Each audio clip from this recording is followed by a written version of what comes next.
ትህትና በድጋሚ በዝናት ወደቀች። መድብል ሊያስወጣት ገብቶ በነበረበት ሰዓት ዝና ድንገት መጥቶ እጅ ከፍንጅ ያዛቸው። በጣም ያሳዝናል። ሰላም ሰላም፣ ውድና የተከበራችሁ የቻናል ቤተሰቦች እንዴት ናችሁ? ደህና ናችሁ ወይ? ከኔ ጋር ሁሉም ሰላም ነው። ለዚህ ቻናል አዲስ ከሆናችሁ ሰብስክራይብ በማድረግ ቤተሰቡ ነው፣ እንዲሁም የደወል ምልክቷን ጫን አድርጉ። ዛሬ እንግዲህ ምሳሌ ድራማ በጉጉት ስንጠብቀው የነበረውና ይሳካል ብለን ህልም ያደረግነው ነገር የትህትናን ማምለጥ ወይም ደግሞ ትህትናን ያስወጧታል ብለን በጉጉት ስንጠብቅ ነበርና ዛሬ እንግዲህ መድብል የቻለውን ያክል አድርጓል። የቻለውን ያክል ሞክሯል። እስካሁን ድረስ የታቀድበት የነበረው ኦፕሬሽን ዛሬ ተካሂዶ ነበረ። ነገር ግን ልክ እንዳልጠበቁት ሆኖ አግኝተውታል ማለት ነው። ዝናና ጠበቃው በሌሉበት ሰዓት እንግዲህ በባለፈው ክፍል እንዳያችሁት ትህትና የጠበቃውን ስልክ ሰርቃ ይዛ በነበረ ሰዓት ያው ከመርዞ ደላላው የነ መድብልን ቁጥር ስለተቀበለች ደውላ እርዳታ እንዳደርጉላትና ሊገሏትም እንደሆነና ያላት አማራጭ ዛሬ ብቻ እንደሆነና ዛሬ የማያስመልጧት ከሆነ ህይወቷ አደጋ ላይ እንደሆነ ደውላ ነግረው ነበር ለመድብል ማለት ነው። እና ትህትና እያደረገች ያለችው ነገር ለማመን ይከብዳል። ያላት ጥንካሬ፣ ተስፋ አለመቁረጧ፣ የምታደርገው ትንቅንቅ፣ የምትሞክረው ነገር የሆነ ኃይለኝነቷ በጣም ያስገርማል ማለት ነው። በዛ ትልቅ ፈተና፣ በዛ ስቃይ ሆና እንኳን ጥንካሬዋ በጣም እጅግን ያስገርማል ማለት ነው።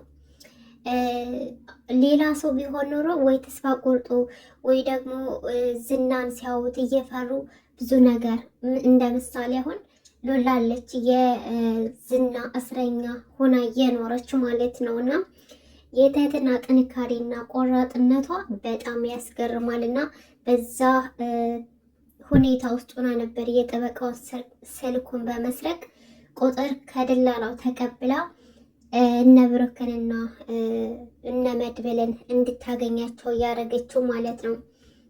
እንግዲህ እንዳሰበችውም ተሳክቶላት መድብል ጋር ደውላ ነግረዋለች። ህይወቴን አትርፎልኝ እባካቸው፣ እኔ ትህትና ነኝ፣ ብሩክ ያውቀኛል፣ ንገረው፣ ያውቀኛል፣ ትህትና ናት ብለህ ንገረው።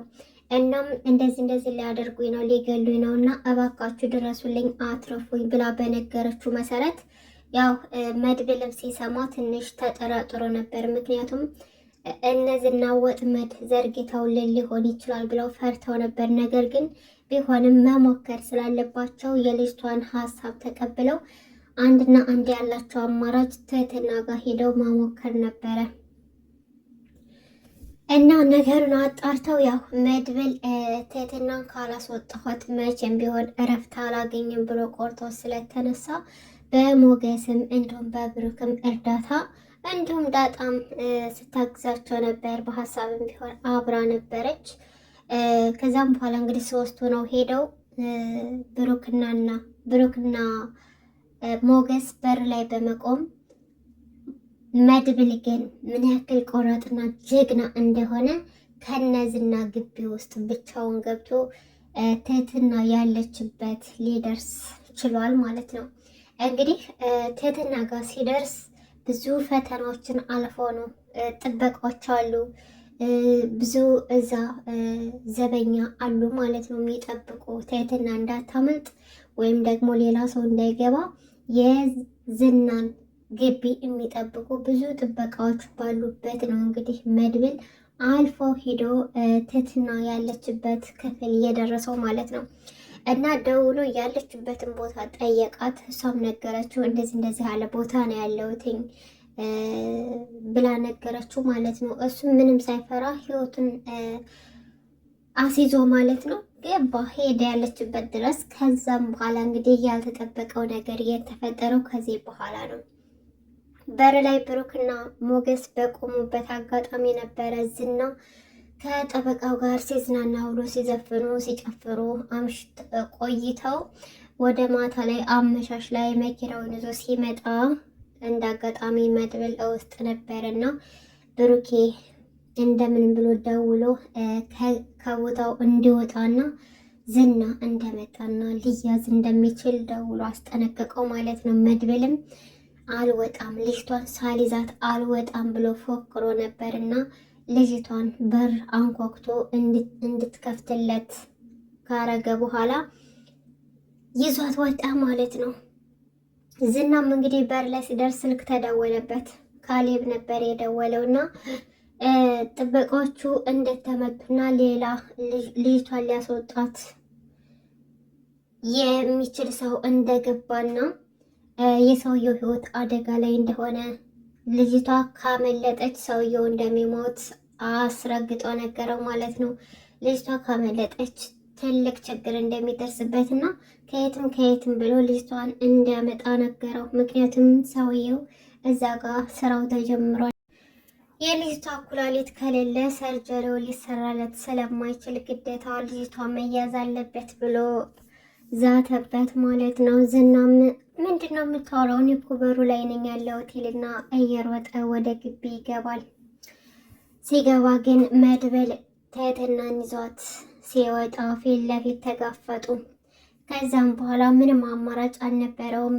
መድብልም በአንድ በኩል እየሮጠ ትቷት ሲወጣ፣ ልጅቷ ደግሞ ስትደናበር በሌላ በኩል እየሮጠች ልጅ በዛን አጋጣሚ ነበር ዝና ተከትሏት የሮጠው። እናም በድጋሚ ዝናች ውስጥ ገብታለች። ሲያስጠላ! ዝና ግን ምን አይነት ሰው ነው? ምን አይነት ጨካኝና አረመኔ ሰው ነው እንዴ? በቃ ጨክኖ ልጅቷን ሊያስገድላት ነው ማለት ነው። ምን አይነት ጭካኔ ነው ይሄ? ቆይ እና ልጅቷ በጣም ነው የምታሳዝነው። ለጓደኛዋ ደውላ ለቤተሰቦቿ በህይወት እንደሌለች እና ከዚህ በኋላ እንዳይጠብቋት ደውላ ስትናገር በጣም ነው የምታሳዝነው እና በጣም ያሳዝናል። ዝና እየሰራ ያለው ነገር በጣም አሳፋሪ ነው ማለት ነው እና መያዝ አለባቸው። ከዚህስ በኋላ እውነት መድብል ልጅቷን ጥሏት ሊመለስ ነው ወይስ ምን ሊያደርግ ነው? አሁን ካልወጣች እኮ በቃ ምናልባችም እንዳሉትም እንደፎከሩትም ሊገሏት ይችላሉ። እንዴት ትህትና መውጣት አለባት። በፍጹም እዛ መቆየት የለባትም እና የሆነ ተአምር ተፈጥሮ ልጅቷ ከዛ ግቢ መውጣት አለባት እና የሚሆነውን ነገር ደግሞ ወደፊት የምናይ ይሆናል። ግን ደግሞ ትተዋት አይሄዱም ብዬ ነው የማስበው ማለት ነው። እሺ ውድ ቤተሰቦቼ ለዛሬ ያስኩላችሁ ምሳሌ ድራማ እንግዲህ ይሄን ይመስል ነበር። በቀጣይ እስከምንገናኝ ድረስ በያላችሁበት ሰላማችሁ በዚህ ተረፍረፍ ይበልልኝ። ለቻናሌ አዲስ ከሆናችሁ ሰብስክራይብ ያደረጋችሁ አበረታቱኝ ማለት ነው። ቪዲዮውንም ላይክ ማድረጋችሁን አትርሱ። እስካሁን አብራችሁ ስለነበራችሁ አመሰግናለሁ። በቀጣይ ክፍል ደግሞ ጥሩ ነገር እንደምናይ ትህትና ተለቃ እንዲሁም ደግሞ ከነ ብሩክ ጋር ተገናኝታ በሰላም እምናያት እያድርገን ማለት ነው። የሁላችንም ድምፅ ይሰማ። ትህትና መውጣት አለባት። አይናቸው እያየ ህይወቷ ማለፍ የለባትም። እቺ ወጣት ልጅ ገና ብዙ ነገር ማድረግ የምትችል ልጅ ናትና ህይወቷ መቀጠፍ የለበትም ብዬ ነው ማምነው። በድጋሚ እንግዲህ ቀጣይ ክፍል የምናይ ይሆናል። መልካም ጊዜ